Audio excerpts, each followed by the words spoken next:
présidente d'ONG, Nadia Awa Koloko, est aussi élève et est prête à tout pour voir et faire sourire les plus vulnérables, les enfants et les veuves. Elle réalise cela grâce à l'organisation non gouvernementale qu'elle a mis en place. Et puis Ali Bongo nomme un nouveau Premier ministre, Julien Nkoge Bekale. Le nouveau chef du gouvernement, âgé de 56 ans, et occupait jusqu'alors les fonctions de ministre du Travail et de l'Emploi. Bonsoir et bienvenue dans le 19h. Elle a 15 ans et est en seconde C. Nadia Awa Koloko, après les cours, a une autre passion, aider son prochain, précisément les enfants et les veuves. Elle le fait à travers son ONG Voix d'enfants qu'elle a mis en place il y a seulement une année. Comment lui est venue cette envie de venir en aide aux enfants et aux veuves? Tout a commencé lors d'une visite à la pouponnière de Dabou. Rosemonde Kini et Dangui Dangui nous relatent cette histoire. Yopougon, cité Siad. Dans cet appartement au bout du couloir, Awa Nadia Koloko dirige une réunion de son ONG dénommée Voix d'enfants. Ordre du jour de la réunion de ce dimanche, bilan de la cérémonie de remise de dons organisée par cette organisation d'enfants en décembre dernier. Des enfants résolus à conjuguer leurs énergies pour consoler d'autres enfants. Comment Nadia a-t-elle eu l'idée de créer cette ONG?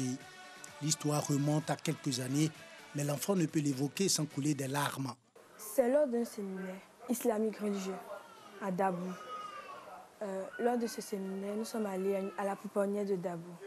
Arrivé là-bas, j'ai vu vraiment des enfants malades, des enfants abandonnés par leurs parents. Il y avait vraiment toutes sortes d'enfants.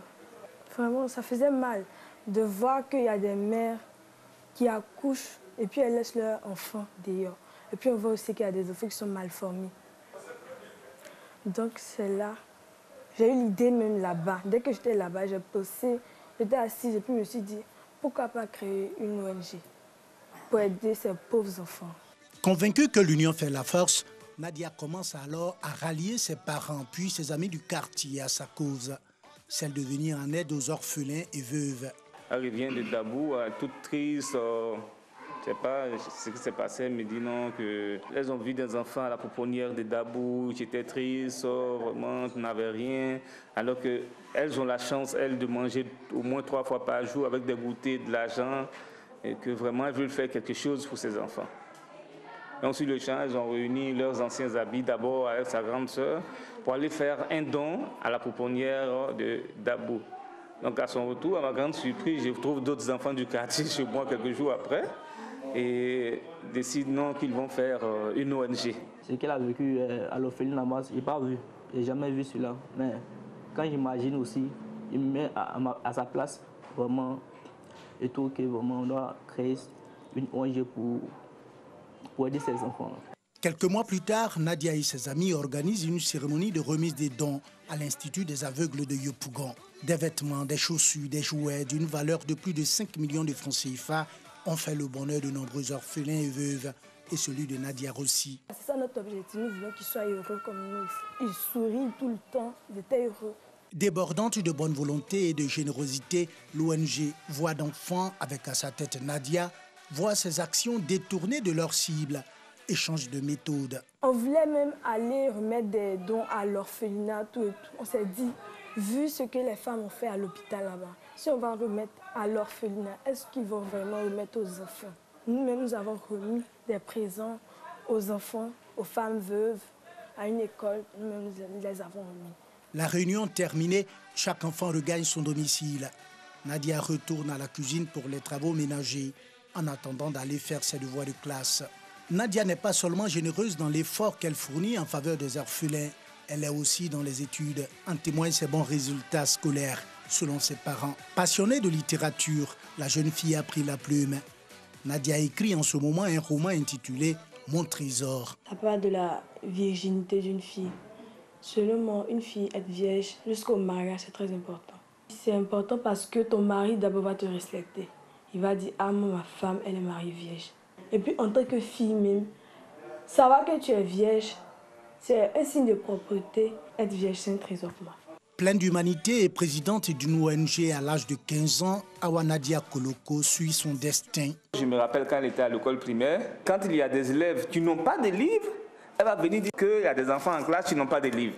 Donc, un jour, elle a pris son livre pour donner à un autre. Et moi, j'étais obligé d'acheter, remplacer le livre. Elle a un petit nom qu'elle n'aime pas, mais je pense maintenant que ce petit nom essaie de la suivre.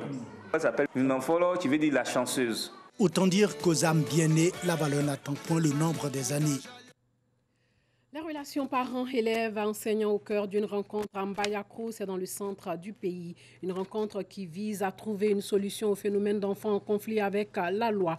Le rôle et la responsabilité des parents et enseignants dans l'éducation des enfants a été défini lors de cette rencontre. Des échanges ont été initiés par le ministère de la Justice via la direction de la protection judiciaire de l'enfance et de la jeunesse. Léon Brou nous rapporte ce qui ressort de cette rencontre. L'élève, c'est cet enfant au centre des actions des parents et des enseignants pour en faire l'adulte idéalement responsable. Toutefois, reconnaissent les acteurs de la protection judiciaire de l'enfant, ce dernier est si vulnérable que si lui-même, les parents et les enseignants n'y prennent garde, l'élève peut se trouver négativement influencé par ses droits et devoirs, son environnement, les crises de la personnalité dans l'adolescence. Pour donc assurer une bonne éducation, quel type de relation doit exister entre parents, élèves et enseignants? C'est comme un trépied, l'un des pieds du trépied est cassé, les deux autres ne peuvent pas porter le poids. Donc pour moi, ils doivent avoir des relations complémentaires, des relations de sincérité, des relations de vérité, pour que l'enfant puisse être vraiment bien accompagné afin d'être un bon citoyen demain. Une telle complicité exige de chaque acteur, parents, élèves et enseignants, des responsabilités. Qu'il ait désiré ou pas avoir cet enfant dès l'instant où il l'a eu, il doit se mettre dans la peau de parents et accomplir ses devoirs en tant que parent. C'est-à-dire pouvoir aux besoins de l'enfant, veiller à son entretien, surveiller son éducation. L'enseignant doit être un enseignant responsable, un enseignant sachant, c'est-à-dire qui est lui-même bien formé et qui est en mesure de répondre aux questions des enfants. L'enfant aussi ne doit pas être espiègle, il ne doit pas être taciturne, il doit être vrai dans sa relation aussi bien avec ses parents qu'avec son enseignant.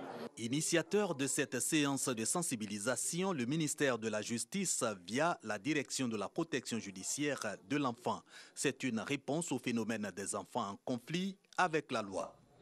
Lors de cette rencontre, donc, le rôle et la responsabilité des parents et enseignants dans l'éducation des enfants ont été définis.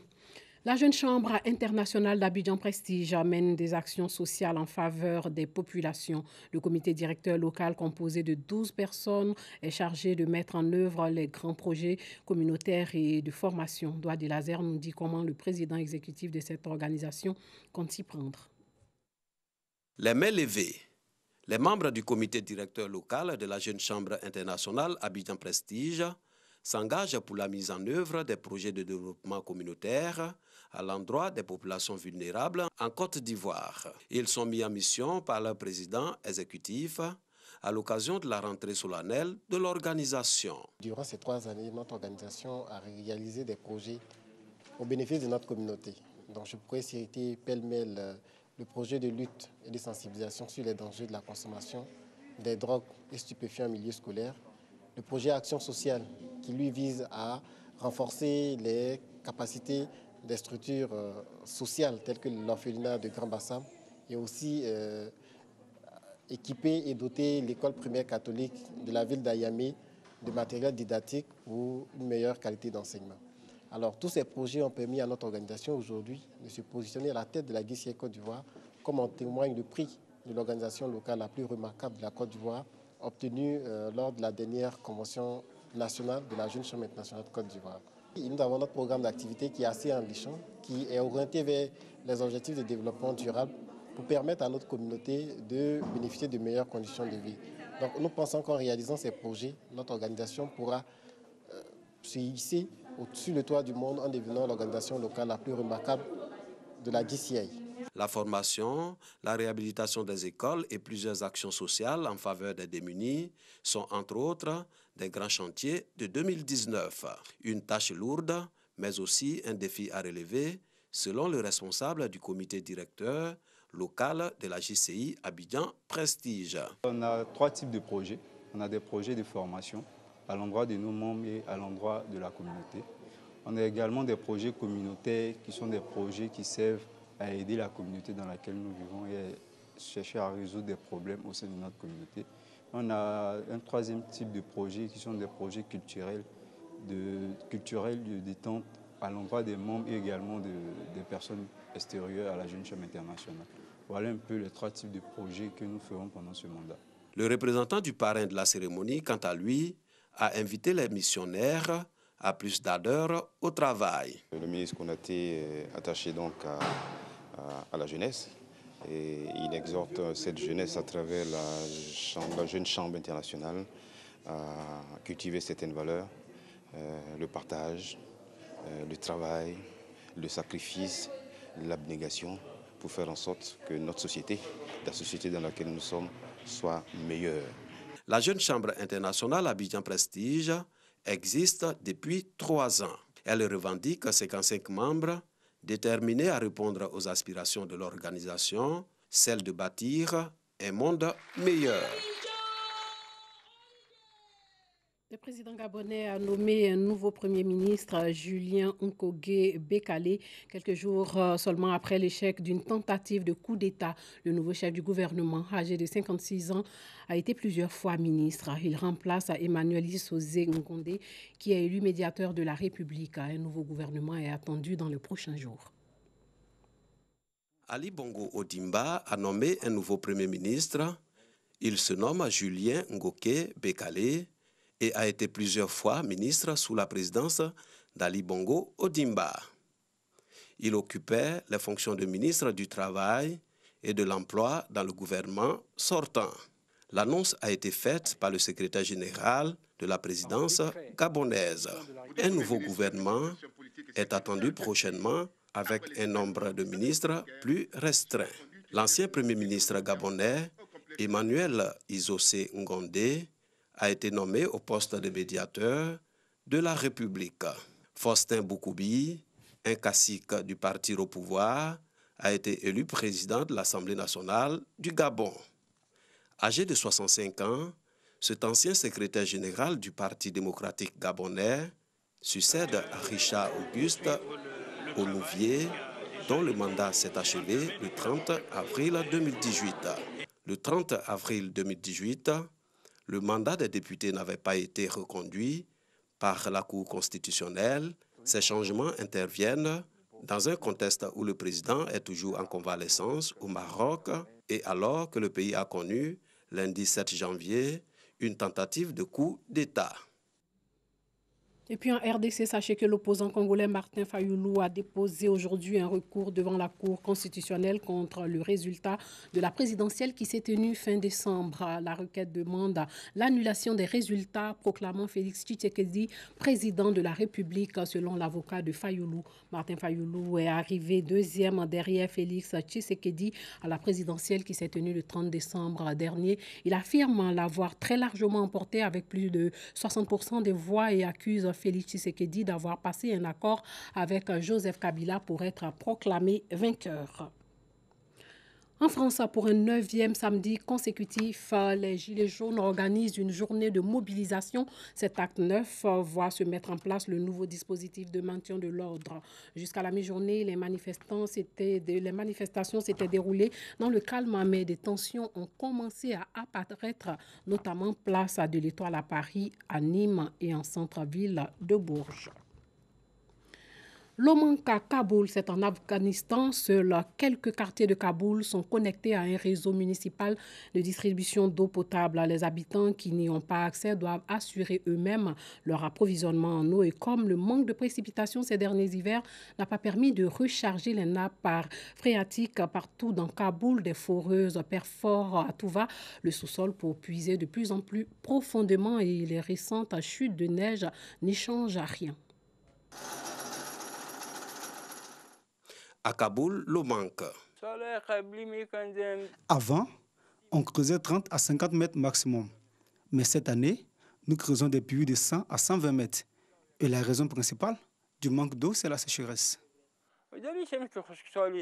Avec l'augmentation de la population à Kaboul, les besoins en eau ne cessent d'augmenter.